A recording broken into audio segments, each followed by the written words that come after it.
செய்திகள் தொடர்கின்றன. டெல்லியில் அடுக்குமாடி குடியிருப்பு வீட்டில் தீ விபத்து ஏற்பட்டு 9 பேர் உயிரிழந்துள்ளனர்.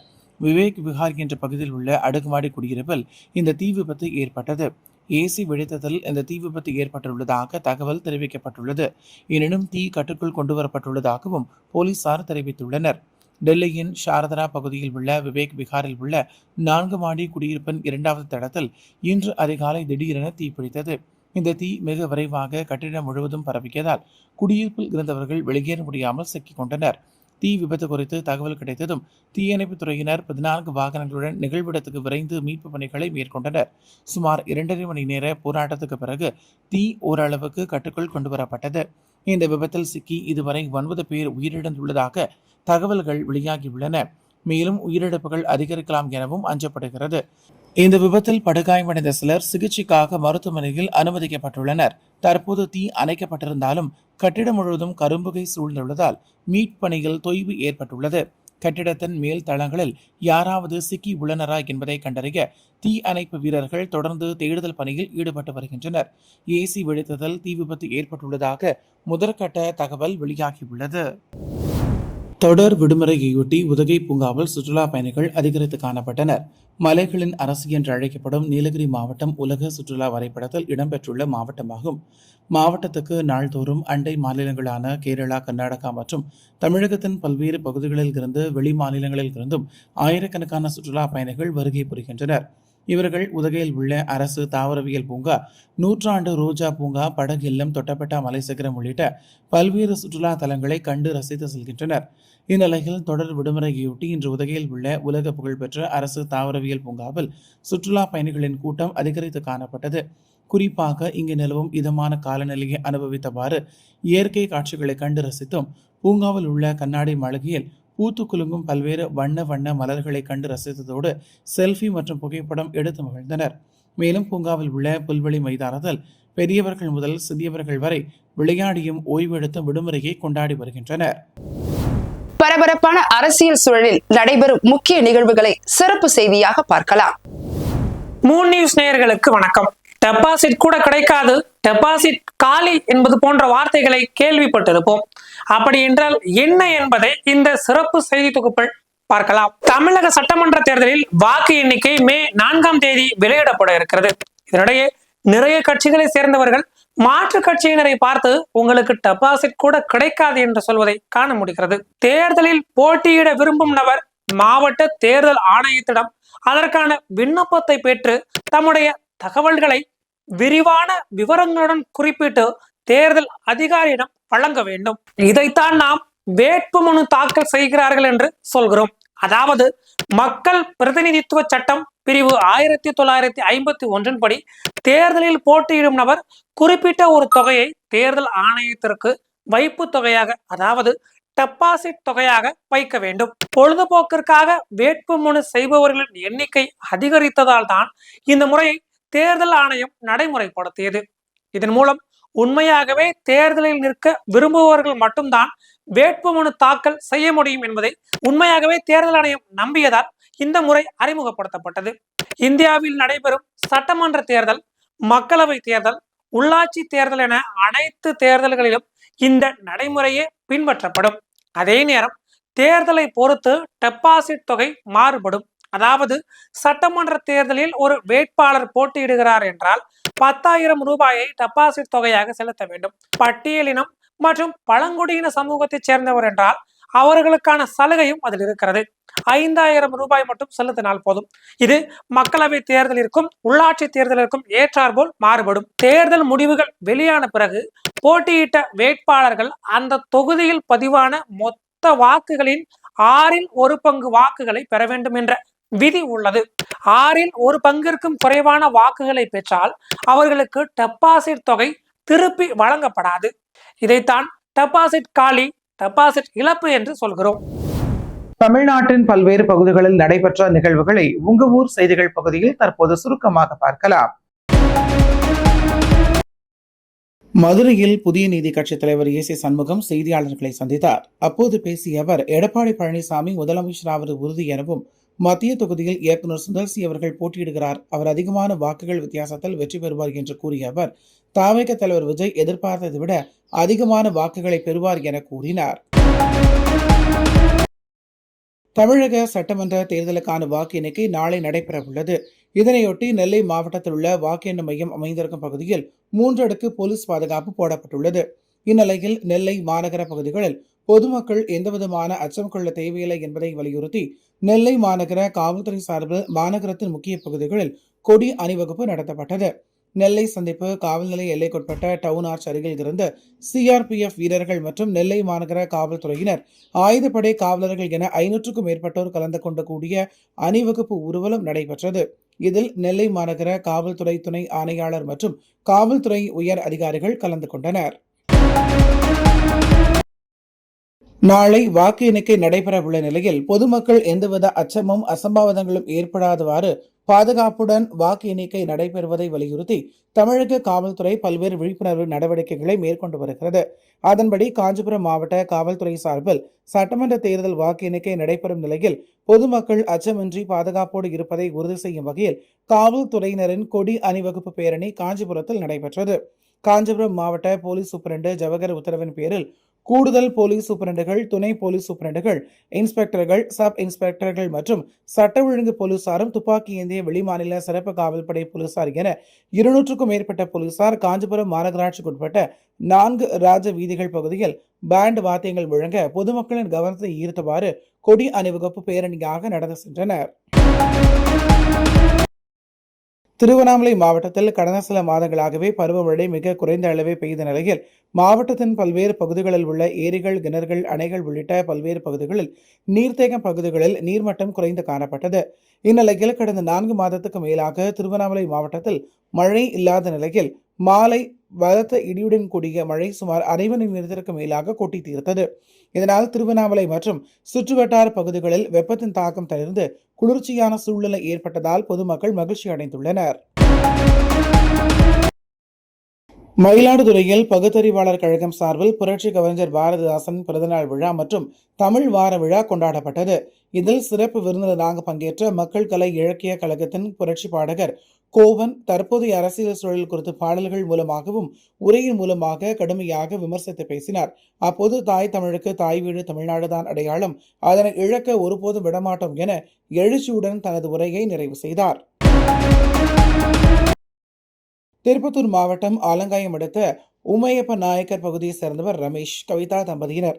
இவர்களுக்கு 2 பெண் பிள்ளைகள், ஒரு ஆண் பிள்ளை என 3 பிள்ளைகள் உள்ள நிலையில் 2வது பெண் குழந்தைக்கு கடந்த 3 வருடங்களுக்கு முன்பு திடீரென கை கால் செயல் இழந்து பாதிக்கப்பட்டுள்ளனர். இதனை கண்ட அக்கம் பக்கத்தினர் அளித்த ஆலோசனைப்படி பெற்றோர்கள் ஆலங்காயம் அடுத்த கல்லரப்பட்டி கோமலேரி கொட்டா பகுதியில் உள்ள மகா காளியம்மன் கோவிலில் உள்ள சாமியார் சுப்பிரமணியிடம் வைத்தியம் பார்க்க அழைத்து சென்றனர். அங்கு பல்வேறு பூஜைகளை செய்தும் அவர் குணமாவாததால் வேறொரு இடத்திற்கு அழைத்து சென்று குணப்படுத்தி உள்ளனர். இந்நிலையில் 2 ஆண்டாக வாணியம்பாடி அருகே உள்ள தனியார் நர்சிங் கல்லூரியில் மாணவி செவிலியர் படிப்பு படித்து வந்துள்ளார். இந்நிலையில் கடந்த 22ஆம் தேதி கல்லூரிக்கு சென்ற மாணவி இரவு முழுவதும் வீட்டுக்கு வரதால் அவரை பல இடங்களில் தேடி உள்ளனர். இதனையடுத்து மாணவியின் தந்தை போன் செய்த போலீஸ் சாமியார் சுப்பிரமணி, நான் உங்கள் மகளை 2வதாக திருமணம் செய்து கொண்டேன், எங்களை தேட வேணாம் என கூறிவிட்டு செல்போனை துண்டித்துள்ளார். இதனால் அதிர்ச்சி அடைந்த மாணவியின் பெற்றோர் இதுகுறித்து காவல் நிலையத்தில் புகார் அளித்துள்ளனர். புகாரின் பேரில் போலீசார் வழக்கு பதிவு செய்து தனிப்படை அமைத்து போலீஸ் சாமியாரை தேடி வந்தனர். இந்நிலையில் திருப்பத்தூர் மாவட்ட காவல் கண்காணிப்பாளர் அலுவலகத்தில் பாதுகாப்பு கேட்டு போலீஸ் சாமியார் தஞ்சம் அடைந்ததை அறிந்த போலீசார் அவரை பிடித்து விசாரணை செய்ததில் மாணவியின் குடும்பத்திற்கு சூனியம் செய்து காலி செய்துவதாக மிரட்டி திருமணம் செய்தது தெரிய வந்தது. இதனையடுத்து இளம் பெண்ணை பெண்கள் காப்பகத்துக்கு அனுப்பி வைத்த போலீசார் போலீஸ் சாமியார் சுப்பிரமணியை நீதிமன்றத்தில் ஆஜர்படுத்தி சிறையில் அடைத்தனர். மயிலாடுதுறை மாவட்டம் மணல்மேடு காவல் சரக எல்லைக்குட்பட்ட கிராமத்தை சேர்ந்த 16 வயது சிறுமி ஒருவர் அதே ஊரில் உள்ள அரசு உயர்நிலைப் பள்ளியில் 10ஆம் வகுப்பு தேர்வு எழுதிவிட்டு விடுமுறையில் வீட்டில் இருந்துள்ளார்.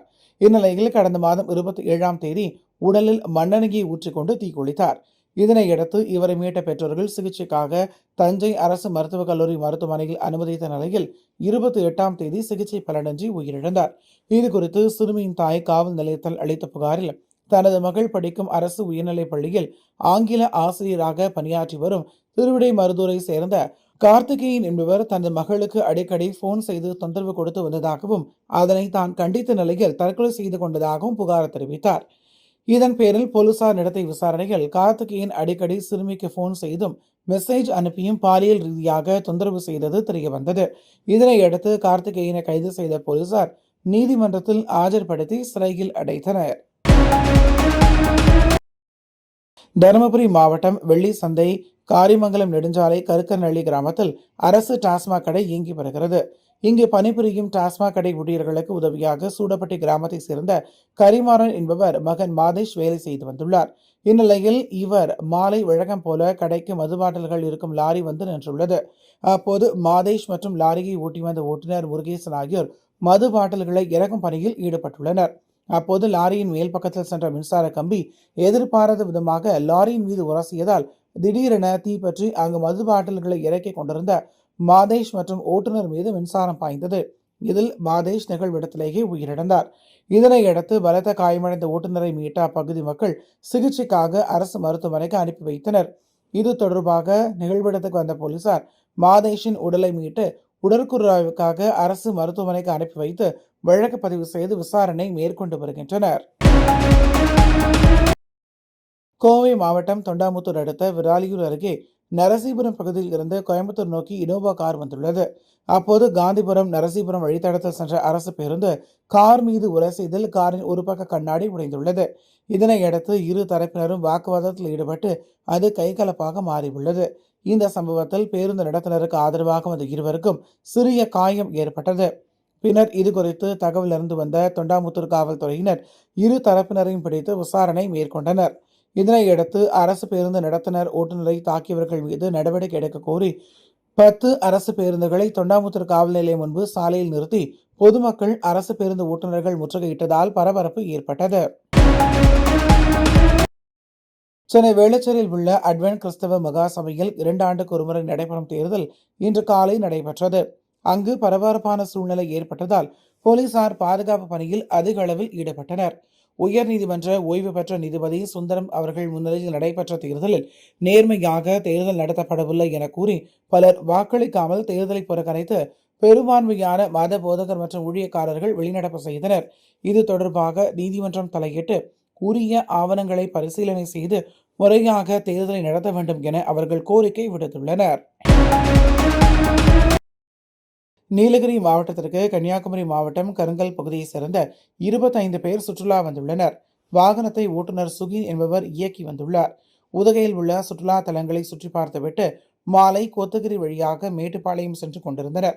அப்போது அரவேணு அருகே உள்ள சக்கத்தா கோவிலுக்கு செல்லும் நெடுஞ்சாலையில் வாகனம் சென்று கொண்டிருந்த போது வாகனத்தில் திடீரென பிரேக் பழுதாகி ஓட்டுநரின் கட்டுப்பாட்டை இழந்து தடுப்பு சுவர் மீது மோதி விபத்துக்குள்ளானது. இந்த விபத்தில் சுற்றுலா வேனில் பயணித்தவர்களுக்கு சிறு சிறு காயங்கள் ஏற்பட்டுள்ளது. இதனையடுத்து அவர்களை மீட்ட அப்பகுதி மக்கள் சிகிச்சைக்காக அரசு மருத்துவமனைக்கு அனுப்பி வைத்தனர்.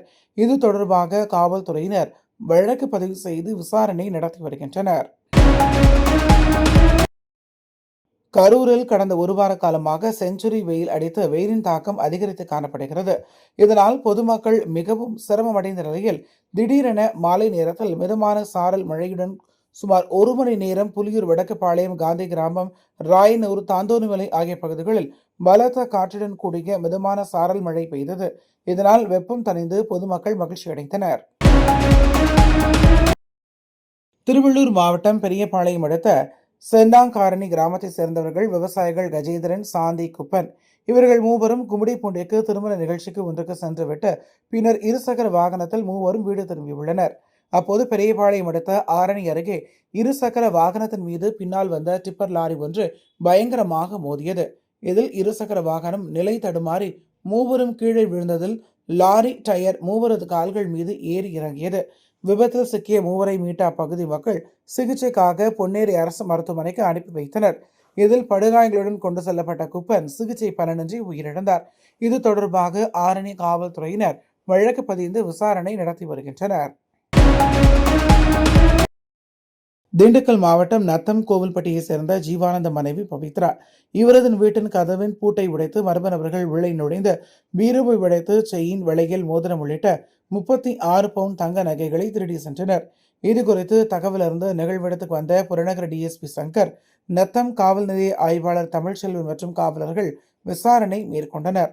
மேலும் தடயவியல் நிபுணர்கள் மூப்பனாய் சோதனையும் நடைபெற்றது.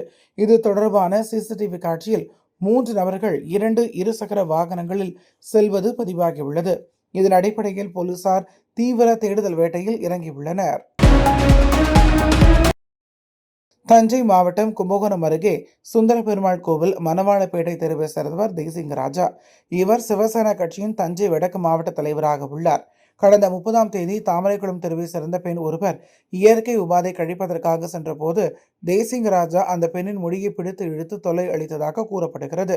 இது தொடர்பாக அந்த பெண் போலீசில் புகார் அளித்ததன் பேரில் தேசிங்கராஜாவை போலீசார் கைது செய்தனர்.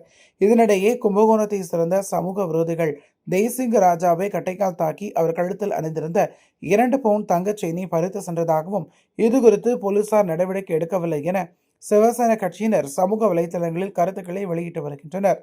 இந்நிலையில் பெண்ணிடம் தவறாக நடந்து கொண்ட நிர்வாகியை காப்பாற்ற பொய்யான தகவல்களை சிவசேனா கட்சி நிர்வாகிகள் பரப்பி வருவதாக போலீசார் குற்றம் சாட்டியுள்ளனர்.